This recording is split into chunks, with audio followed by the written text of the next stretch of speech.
Mughlai mutton কারির recipe নিয়ে আবার আমি চলে এসেছি রান্নাঘরের রোজ নাম চায়। আশা করি সবাই খুব ভালো আছেন এবং সুস্থ আছেন।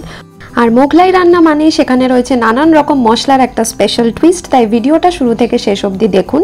কিন্তু তার আগে যারা আমার চ্যানেলে নতুন এসছেন বা যারা পুরনো এসছেন সাবস্ক্রাইব করেননি, সাবস্ক্রাইব করে বেল বাটনটা প্রেস করে অল প্রেস করে রাখুন, নয়তো কিন্তু এত সুস্বাদু খাবারের রেসিপিগুলো মিস হয়ে যাবে। আমি এখানে 600 গ্রাম মাটন নিয়েছি, ভালো করে ধুয়ে পরিষ্কার করে নিয়েছি এবং এটাকে প্রথমে ম্যারিনেট করব। তার জন্য দিচ্ছি 1 চা চামচ হলুদ গুঁড়ো, 1 চা চামচ লাল লঙ্কার গুঁড়ো, 1 চা চামচ কাশ্মীরি লাল লঙ্কার গুঁড়ো যাতে কালারটা আরও বেশি লাল হয়, ভালো হয়, 1 চা চামচ নুন আর ঝালটা আপনারা আপনাদের স্বাদ মতো দিতে পারেন, আর 1 টেবিল চামচ জিরে গুঁড়ো আর ধনে গুঁড়ো, 1 টেবিল চামচ আদা বাটা, 1.5 টেবিল চামচ রসুন বাটা, আর দিচ্ছি 1 টেবিল চামচ টক দই। দিয়ে সমস্ত উপকরণগুলোকে মাটনটার সাথে ভালো করে মিশিয়ে নেব যাতে প্রত্যেকটা মাটন খুব ভালোভাবে মশলা দিয়ে কোট হয়, সেদিকে নজর রাখবেন। আর মাংসটা সেদ্ধ করার জন্য আমি এখানে 2 টেবিল চামচ পেঁপে জাস্ট গ্রেট করে নিয়েছি, সেটা দিয়েও ভালো করে মিশিয়ে নেব। যেহেতু আমি এটাকে প্রেসার কুকারে সেদ্ধ করব না, তাই পেঁপেটা দিয়েই আমি শুরু থেকেই ম্যারিনেট করে রাখলাম। তো আমি আধ ঘন্টা থেকে 1 ঘন্টার জন্য ম্যারিনেট করছি।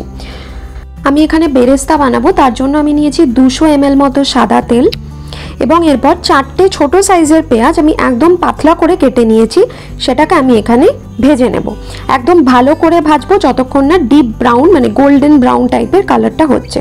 তো দেখুন এখানে খানিকক্ষণ পরেই কিন্তু এরকম হালকা একটা গোল্ডেন ভাব আসতে থাকবে। আর একটা ট্রিক হলো সবসময় বেরেস্তা যখন বানাবেন কম আঁচে বানাবেন, তাহলে ভালো হয়। তো দেখুন এরকম কালার হওয়া অবধি ভালো করে ভেজে নিতে হবে এবং এরপর এটাকে আমি তুলে রাখবো। আর এখানে আমাকে কিছু মশলা রোস্ট করে নিতে হবে, জাস্ট কয়েকটা জিনিস, যেরকম আমি এখানে নিয়েছি কয়েকটা কাজু, কয়েকটা আলমন্ড। আপনারা আলমন্ডটা নাও দিতে পারেন, তাহলে কাজুর পরিমাণটা আরও বাড়িয়ে দেবেন। আর দিচ্ছি একটা তেজপাতা আর একটা শুকনো লঙ্কা। এখানে যে আমি ড্রাই রোস্ট করব, ড্রাই রোস্টটাও কিন্তু মাথায় রাখবেন কম আঁচে করতে হবে। ড্রাই রোস্ট করলে কি হয়, এই সমস্ত জিনিসের যে একটা ন্যাচারাল গন্ধ, সেই গন্ধটা ভালো বেরোয়।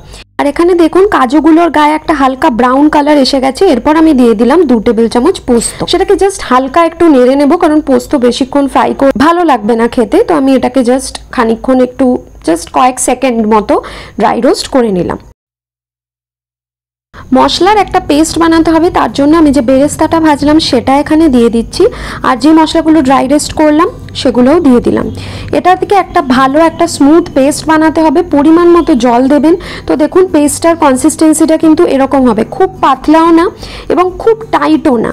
তো সেই দিকে ভালো করে নজর রেখে পেস্টটা বানাবেন। একবারেই কিন্তু অনেকটা জল দিয়ে পেস্ট বানাবেন না, তাহলে অনেকটা পাতলা হয়ে যাবে। এবং এখানে তেলে আমি যে মশলাগুলো ফোড়ন দেবো সেগুলো নিয়ে নিচ্ছি। তার জন্য আমি নিলাম 2 ইঞ্চি মতো দারচিনি, 5টা গোলমরিচ, 3টে এলাচ, 3টে ছোটো এলাচ, 3টে লবঙ্গ, হাফ বড় এলাচ। এগুলোকে ভালো করে আমি জাস্ট ভালো করে গুঁড়ো করে নেবো। চেষ্টা করবেন যতটা পারবেন একদম গুঁড়ো করে নিতে। এবং এরপর বেরেস্তা ভাজার পর যে তেলটা ছিল তার মধ্যে আমি আরও 1 চা চামচ ঘি দিলাম।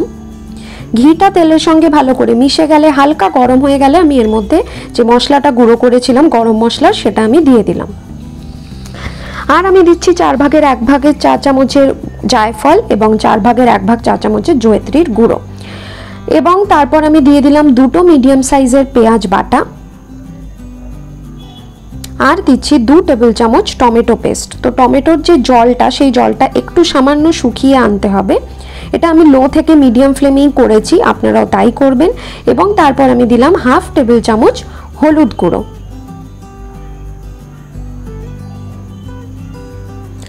আর এখানে আমি কয়েকটা চিনির দানা দিচ্ছি। আপনারা যদি চান তেলেই কিন্তু ডাইরেক্ট চিনির দানাটা দিতে পারেন, তাহলে কালারটা কিন্তু অনেক বেশি ভালো হয়, আরও রেড হয়, আরও বেশি ডিপ হয়। এবং আমি দিচ্ছি হাফ চা চামচ কাশ্মীরি লাল লঙ্কার গুঁড়ো। ঝালটা আপনারা বুঝে দেবেন, কারণ এর আগেও কিন্তু 2 রকম লঙ্কার গুঁড়ো দিয়ে আমি মাটনটাকে ম্যারিনেট করেছিলাম। তো দেখুন এখানে মশলাটাকে আমি ভালো করে ফ্রাই করে নেব এবং মশলাটা থেকে তেলটা জাস্ট হালকা একটু ছাড়তে আরম্ভ করলেই আমি ম্যারিনেট করে রাখা মাটনটা দিয়ে দিচ্ছি।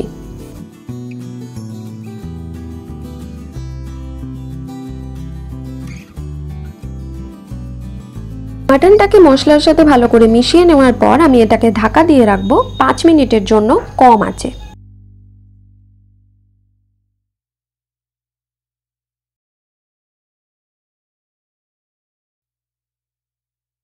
5 মিনিট হয়ে যাওয়ার পর দেখুন এখানে ঢাকাটা খুলেছি এবং তেলটা কিন্তু হালকা ছাড়তে আরম্ভ করে দিয়েছে।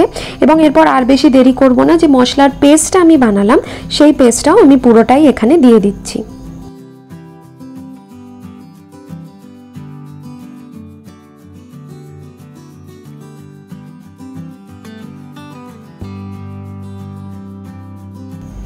এবং এরপর যাতে মাটনটার ভালো করে মশলাটাকে টানে এবং সেদ্ধও হয়, তার জন্য এবার আমি এটাকে ঢাকা দিচ্ছি 20 মিনিটের জন্য কম আঁচে। মাঝে মধ্যে কিন্তু ঢাকাটা খুলে নেড়েও দেবেন। 20 মিনিট পর ফিরে এসে দেখুন জাস্ট মাটনের কালারটা দেখুন, তেলও কিন্তু ওপর থেকে ভাসতে আরম্ভ করেছে। আমি এটাকে আবার ভালো করে একটু মিশিয়ে নিচ্ছি এবং ঢাকাটা খুলে একটু দেখেও নেবেন মাটনটা কতদূর সেদ্ধ হয়েছে। তো এখানে পুরোপুরি সেদ্ধ হয়েছিল না, তাই আমি এটাকে আরও 10 মিনিটের জন্য ঢাকা দিলাম। 10 মিনিট পর ঢাকাটা খোলার পর দেখুন আরও কালারটা কিন্তু লাল রংটা আরও বেশি ডিপ হয়েছে এবং তেলও কিন্তু ওপর দিয়ে ভাসতে আরম্ভ করেছে। যেরকম চেয়েছিলাম ঠিক সেরকমটাই কিন্তু হয়েছে। আর এখানে আমি দেখে নিচ্ছি যে মাটনটা রান্না হয়েছে কিনা। মাটনটা হয়ে গেছে এবং নামানোর একদম আগে আমি এখানে দিচ্ছি 1 চা চামচ কেওড়ার জল। আর এরপর মাটনটাকে ঢাকা দিয়ে রাখবো যতক্ষণ না সার্ভ হচ্ছে, তাহলে কেওড়ার যে গন্ধটা সেটা মাটনে খুব ভালো মতো মিশে যাবে। মোগলাই মাটন কারি তো রেডি। আর কাঁচা ধনেপাতা ওপর দিয়ে ছড়িয়ে সার্ভ করলে কিন্তু আরও বেশি ভালো লাগে খেতে। ঝটপট রেসিপিটা বাড়িতে বানিয়ে ফেলুন এবং কমেন্ট বক্সে জানান কীরকম লাগলো। দেখা হচ্ছে আবার পরের ভিডিওতে।